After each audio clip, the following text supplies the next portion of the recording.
Cek, cek lu, cek, cek, tes dicoba, dicoba.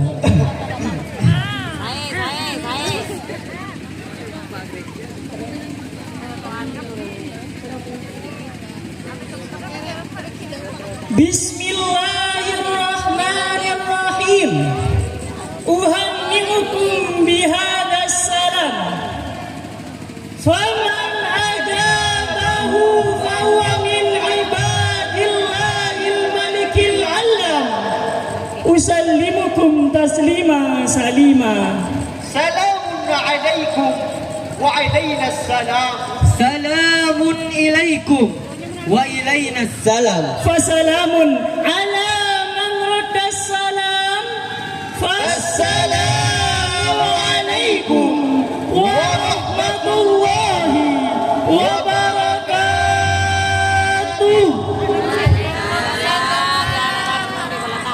Hamdan li rabbin khassana bi Muhammadin wa anqadhana bihi minadh-dhulumatil wahmi wad-dayajiri. Alhamdulillah, alhamdulillahilladzi hadana bi 'abdihil muhtari man da'ana ilaih bilidni waqad nadana. Labbaika ya man dallana wa hadana. Sallallahu alaika Allahu barikal ladzi bika ya musyaffa khassana wa habana amma ba'd. Segenap santri yang kami bangga, para hadirin yang berbahagia, demo besar-besaran. Beberapa waktu silam, Indonesia mengalami kejadian yang menggemparkan. Beritanya bukan hanya ranah nasional atau dalam negeri saja, melainkan sampai kancah internasional yakni tingkat dunia. Viral di media massa, gempar di dunia nyata, dan menjadi bahan perbincangan oleh banyak kalangan di Nusantara. Berbagai macam hal yang melatar belakangi aksi demonstrasi yang terjadi.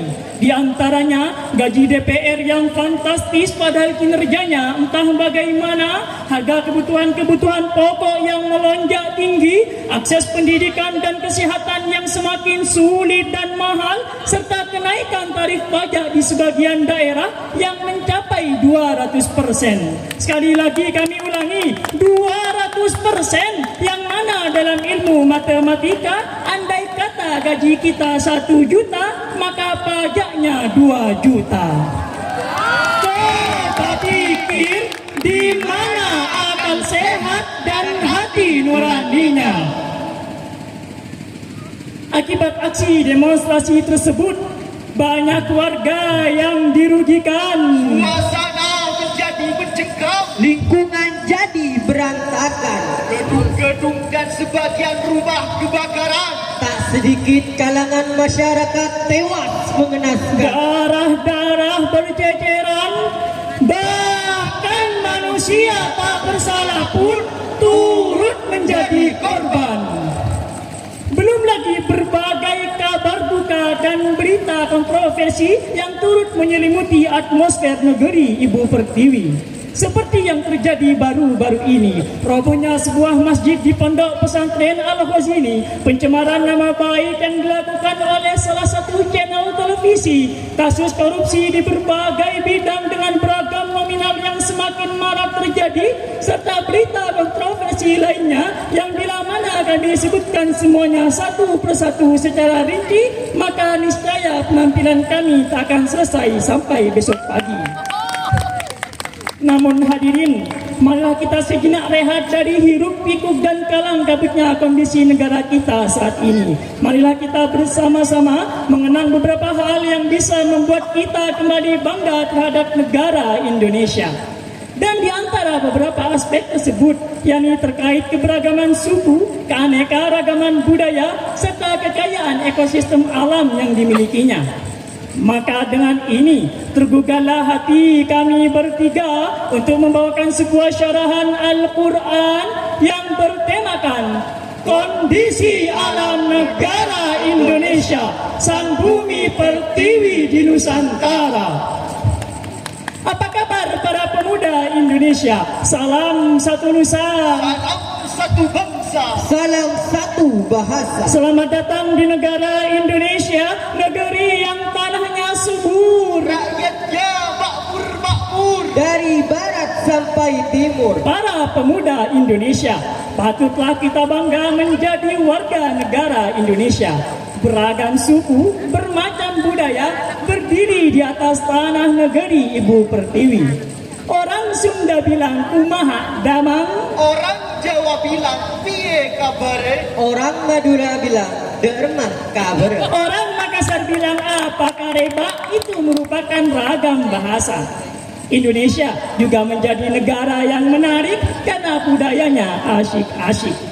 Orang Bali asyik dengan kecapnya, orang Madura asyik dengan kerapannya, orang Karawang asyik dengan jaipongnya. Itu merupakan contoh budaya yang ada di Indonesia. Semua keberagaman ini tidak membuat rakyat Indonesia terpecah belah. Justru sebaliknya, di atas keberagaman suku dan budaya yang ada, rakyat Indonesia semakin bersatu padu karena kita semua disatukan oleh semboyan kita, Bhinneka Tunggal Ika, berbeda-beda tetapi tetap satu jua.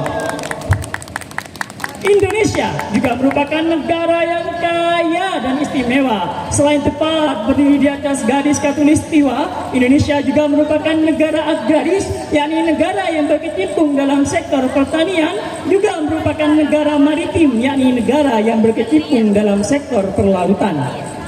Dengan 1.919.440 km persegi luas wilayahnya, 16.771 jumlah pulaunya, 99.083 km panjang garis pantai. merupakan pantai terpanjang nomor 2 di dunia setelah pantai di Kanada. Urusan destinasi wisata jangan ditanya. Ada keindahan Pulau Raja Ampat di bagian paling barat Pulau Papua. kemegahan Candi Borobudur yang bertempat di Yogyakarta, Pesona keindahan ombak pantai Kuta yang ada di Bali sana. Begitu pula dengan kabupaten kita, Probolinggo, yang tidak mau kalah dengan Gunung Bromonya. Urusan kuliner, Indonesia rajanya. Rujak atau campur, ketan atau rendang, Soto atau sate. semua ada di Indonesia.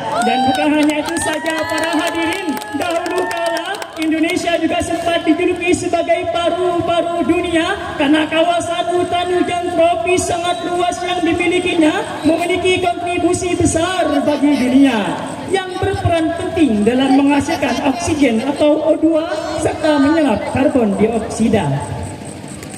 Tidak tanggung-tanggung, WRI atau World Research Institute menyatakan bahwa hutan hujan tropis yang ada di Indonesia merupakan kawasan hutan hujan tropis terbesar nomor 3 di dunia.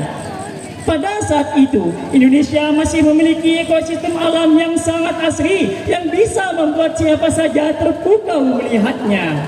Di dalamnya hiduplah berbagai macam flora dan fauna. pepohonan tumbuh lebat di sini sana, Hutan-hutan elok asri dan membahana. Serta hamparan rerumputan hijau yang tumbuh membentang menyejukkan mata. Tak heran jika dahulu kala Indonesia dinobatkan juga sebagai tanah surga, sebagaimana dalam sebuah lagu yang berjudul Kolam Susu. Bukan lautan, hanya kolam susu. Kiki Kayu dan jala cukup menghidupimu.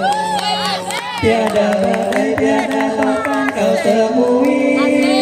ikan dan udang menghampiri dirimu. orang bilang tanah kita tanah surga, tongkat kayu dan batu jadi tanaman. Orang bilang tanah kita tanah surga. Tongkat Kayu dan batu jadi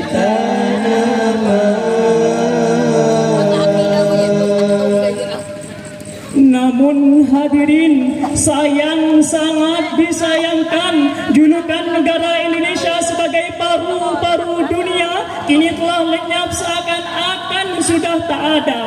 Bagaimana tidak, semakin lama ekosistem alam Indonesia sudah semakin tidak karuan. Pohon-pohon sudah banyak yang ditebang. Orang-orang membuang sampah sembarangan. Hutan-hutan, persawahan dan tanah lapang banyak yang digusur untuk diubah menjadi berbagai macam gedung pembangunan tanpa pikir panjang. Alhasil, jadilah Indonesia seperti sekarang. Eksploitasi terjadi di sini sana. Bencana alam merajalela. Pemanasan global semakin terasa, menyebabkan cuaca panas laksana neraka. Bahkan bencana banjir, tsunami dan tanah longsor sudah hampir dianggap sebagai hal yang biasa. Masya Allah. Hadirin, berangkat dari berbagai macam problematika, berbagai macam permasalahan yang ada, maka izinkan kami di sini untuk bertanya, ini semua salah siapa? Maka surah Ar-Rum ayat 41 menjadi jawabannya. A'udzu billahi minasy syaithanir rajim.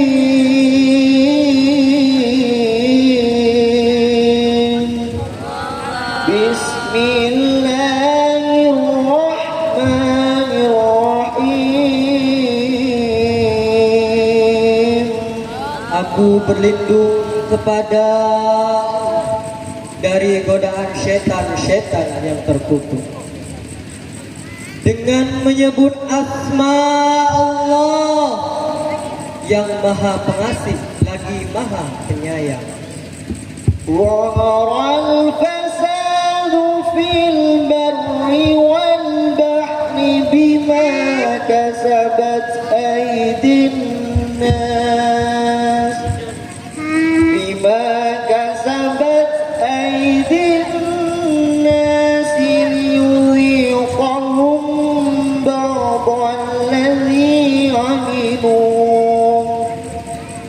ليذيقهم بعض الذي عملوا لعلهم يرجعون. Telah tampak kerusakan yang ada di darat dan juga di laut yang disebabkan oleh tangan manusia. Melalui hal itu, Allah Subhanahu wa taala membuat kita merasakan sebagian dari apa yang kita berbuat agar kita kembali kepada jalan yang benar. Telah dijelaskan dalam potongan ayat tadi bahwa segala kerusakan yang terjadi di muka bumi ini, baik yang di darat maupun yang di laut, merupakan ulah dari perbuatan manusia itu sendiri. Semua kerusakan yang terjadi sampai saat ini merupakan ulah perbuatan kita semua, ulah perbuatan para oknum yang tidak bertanggung jawab, ulah perbuatan orang-orang yang tak punya hati, ulah perbuatan manusia serakah yang mengeksploitasi alam untuk kepentingan pribadi tanpa memikirkan bagaimana nasib negeri Ibu Pertiwi. Sungguh miris dan tragis. Tanah Indonesia yang katanya tanah surga, Indonesia yang dulunya dijuluki sebagai paru-paru dunia, berdiri tepat di atas garis khatulistiwa sebagai negara maritim, negara agraris dan julukan-julukan lainnya, kini sudah entah bagaimana nasibnya. Pohon-pohon sudah banyak yang ditebang tanpa sisa, menyebabkan banjir terjadi di sini sana, bencana alam merajalela, flora fauna banyak yang langka, bahkan suara kicauan burung di pagi hari sudah tinggal kenangan saja. Ya Allah, ya Rabbi,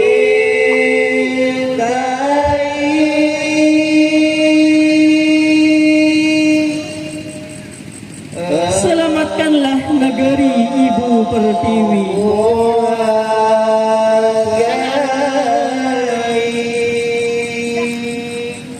Hadirin rahimakumullah, setelah mengetahui akar masalahnya, apakah kita hanya akan tinggal diam saja? Apakah kita hanya akan tinggal berdiam diri, berpangku tangan seraya menyaksikan berbagai kerusakan yang terus terjadi?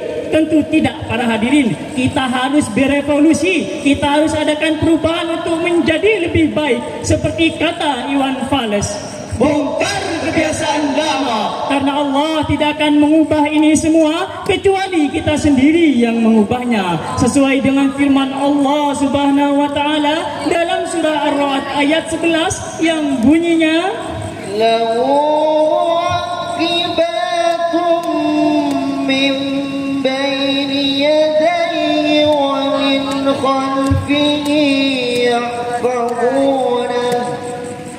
yahfazunahu min amrillah.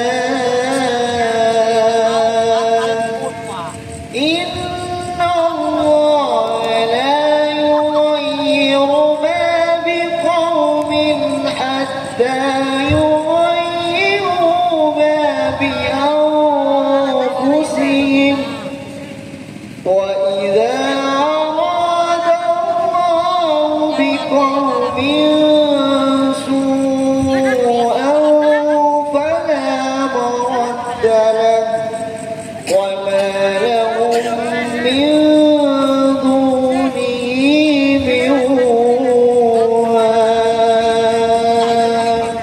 baginya manusia ada malaikat-malaikat yang senantiasa menyertainya dari depan dan belakangnya, yang menjaganya atas perintah Allah.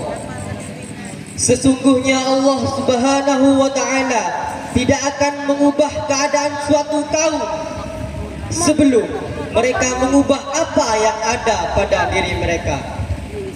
Jika Allah Subhanahu wa ta'ala berkehendak keburukan pada mereka, maka tidak akan ada yang dapat menolaknya. Sekali-kali ada perlindungan bagi mereka hanya darinya. Shadaqallahul azim. Maha benar Allah atas segala firman-Nya. Inna Allah la yughayyiru ma biqaumin hatta yughayyiru ma bi anfusihim. Sesungguhnya Allah tidak akan mengubah keadaan suatu kaum kecuali kaum tersebut yang mengubahnya sendiri. Maka di kesempatan yang penuh ukhuwah ini, kami mengajak segenap hadirin dan para santri untuk bersama-sama menjaga keseimbangan dan kelestarian ekosistem negara kita tercinta. Kita mulai dari diri kita sendiri dulu, karena kalau bukan kita, siapa lagi? Kalau bukan sekarang, kapan lagi? Kita mulai dari hal yang sering dianggap remeh dan kecil, padahal memiliki dampak yang cukup besar dan signifikan jika dilakukan secara konsisten bersama-sama disertai komitmen yang tinggi tentunya. Seperti buanglah sampah pada tempatnya, Gunakan air seperlunya saja. Jagalah lingkungan di sekitar kita. matikan listrik saat tidak digunakan, Jangan pernah membuang-buang makanan. Kurangi penggunaan sampah plastik sekali pakai. agar Indonesia bisa menjadi baldatun thayyibatun wa rabbun ghafur, negeri ibu pertiwi bisa tetap asli ila yaumil kiamati. Malai Indonesia bisa jadi negara selesai, malai Indonesia bisa jadi negara selebur. Napan selebur hadirin? Lebur bakulina, lebur sopan santuna, lebur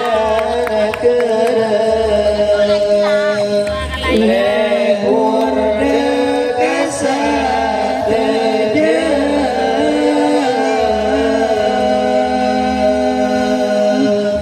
Kelepon cetot gula merah, salah pokoknya sabara, wabillahi taufik wal hidayah.